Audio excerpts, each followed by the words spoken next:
On HGTV and other channels out there, you'll see realtors showing the home and saying, look, Clem, here's the nice, beautiful kitchen and bathroom. Yeah. And what is it different? Like, I don't want to say it myself, but Yeah. what is it that you do a little different when we're showing homes, right?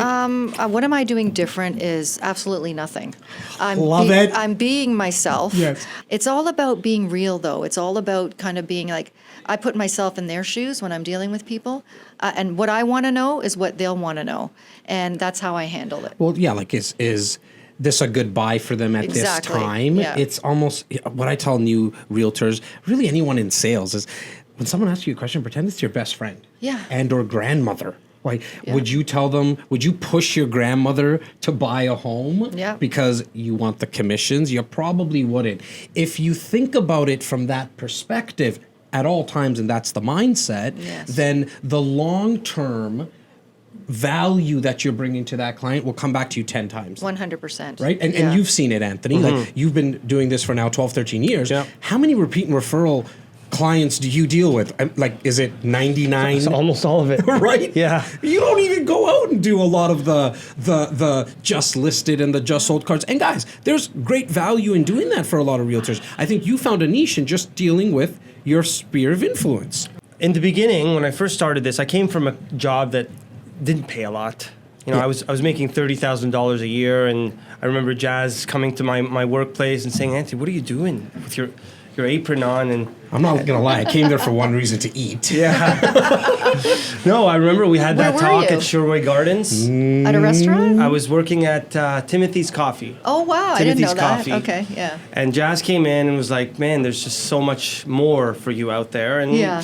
kind of took me under his wing, which is what I was missing. Right. You know, and then the rest was history. You know, I came from a job making $30,000 a year to making checks worth $30,000. You know, it's a big change for a guy who lived to learn frugal. You know, so I'd get $30,000 at one shot, and I'd go on a vacation. Right. And you guys wouldn't see me for a while, you know? Yeah. Yeah, But I was learned Anthony very back in quickly the that day. that's not the way to make a business. Yeah. It's really not the way to have a sustainable business, something that you can build on. In your defense, you were very young.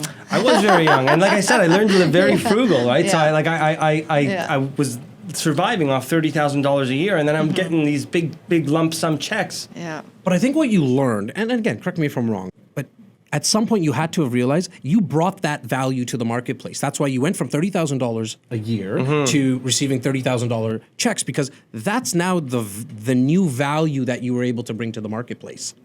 Yeah, I think, yeah, in the beginning, I mean, like, look, every day I go on my Facebook, I see 3 new realtors, you know, hitting, you know, Yeah. and I think that a lot of people are misunderstood that this is an easy business, you know. Well, they see everybody drive the BMWs and the Mercedes. We're and, spoiled. And the you Range know, Rovers and all that. I get it. we live in a city where the average price is, you know, 750, 800,000. 4 sales a year, you know, you're making 80K. Yeah. You know what I mean? 4 sales a year. That's 1 every 3 months. Yeah, but I think the You have underlying to, yeah.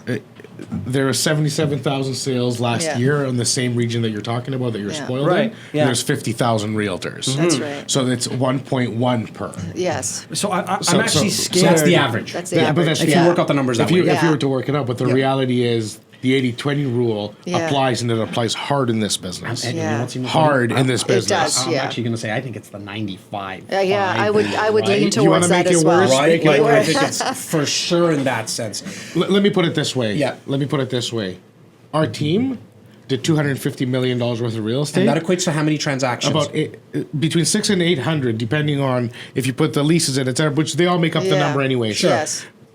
That represents 800, let's say, 800 transactions of 77,000. That's right. Yeah. Our team. Yeah. Yeah.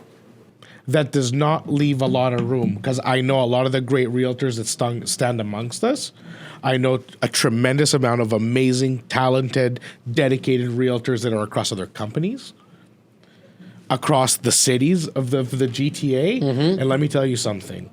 If you think real estate is easy, if you think it's going to be a walk in the park and all you need to do is 2 deals, guess what? I'm going to be on the other side of that table fighting for that Rude business. awakening. Yeah. and you're in for a rude awakening. For sure. The chances of me losing that business Right. versus you getting that business Yeah. for me, unless it's your mother and she really wants to hurt herself, Well, sometimes I go into people's I'm homes. after that business. Well, Yeah. that's what's happening. Precisely, yeah. It is the mothers, and it is the cousins, and it is the uncles. And it's okay. There's a place for that. All I'm getting at is, to your point, that is real estate an easy business? Yeah. No, not at all. Well, just a little story about how get it we're straight. actually connected in terms of, like, you know, the business itself.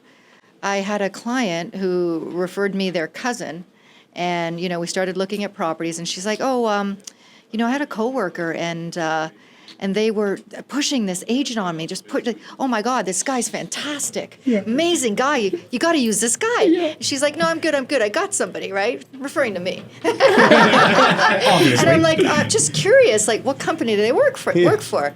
And she's like, I think it's Royal LePage. I'm like, really? Which one? So she calls the coworker, and he tells her, oh, it's Signature. I'm like, oh, really? What's his name? Anthony Tabar. And I'm like, that's interesting. Anthony's my brother. So funny. I'm like, you know what? Great. I would totally refer him to. Yeah, we never did split that commission. We never did split that. Just to show you how we are connected in and around the city. Oh, the in city's, terms I mean, of- yeah. there's a lot of people in the city. It's a pretty big city, but we're Yeah. definitely connected. So, I mean, you mentioned something that was interesting to me, that you need to cut through clutter in this business. I want to dive a little bit further into that statement from the market perspective. And so you hear a lot of stuff in the news. A lot of people are headline readers. How does a buyer, seller, or investor cut through the clutter of the noise on the internet, on, you know, people still pick up the papers and on video? How does one cut through all that clutter? So there's not really a straight answer to that, Jas. I don't think. Like, for example, we've on countless podcasts, on our media, on our brochures, we say the very first part of getting into real estate is to build your real estate team. If you want to cut through the clutter, you need to work with people that are no nonsense. No nonsense. You want the best home inspector, you want the best lawyer, you want the best broker, real estate agent, you want the best broker, and you want the best information. The best information is going to come from who? I dedicate my everyday today is to manage a team of 27 agents and 7 support staff to sell commercial real estate. Like, I'm a very busy man. It's 12 to 16 hours a day, every day. Whether it's here in the car, Yeah. at home, whatever the case may be, it never ends. What do I do at home? I'm sitting with my wife, we're chatting. After that, when we're watching a show, I'm glancing at my phone and I'm looking at the articles of the day. I need to know what's happening in the city. Stay up to date. Stay up to date. Yeah. And then this morning, already 2 emails went out to our team. Do this, take a look at this CRM because it's the best one, it'll make you more productive. If my agents are more productive, they have more time to know what's happening in their neighborhoods. If they know what's happening in their neighborhoods, that translates into a better experience to their client. Better experience to the client is more referrals and more revenue. It's that long-term game, right? So It's that, nobody's looking for an easy buck on this team. Everybody here has been here for 5, 10, 15, 20, 25 years. Nobody's treating this as a ATM. Yeah. Or this is long-term business. Like, we owe our clients fiduciary duties. We treat them with respect, which is why they come back to us for the experience. We truly do live, breathe, eat this, and Yes. you know, you have to. You can't be a part-time agent. So, but that's how you Doesn't cut to the exist. clutter. Yeah. To answer the question. Go Yeah. on, because that's true. I love No, what you said about part-time. Yeah, Right? there's no such thing. I mean, you can basically say you're a part-time agent, but ultimately it turns into time and a half. And then some. It's So- like when something has to happen, it has to happen. Well, part-time And, efforts, yeah. you're going to get part-time results, right? Exactly. Like, you know, you sure you can get your license and sell your friends and family, but at the end of the day, it's not going to do you any good.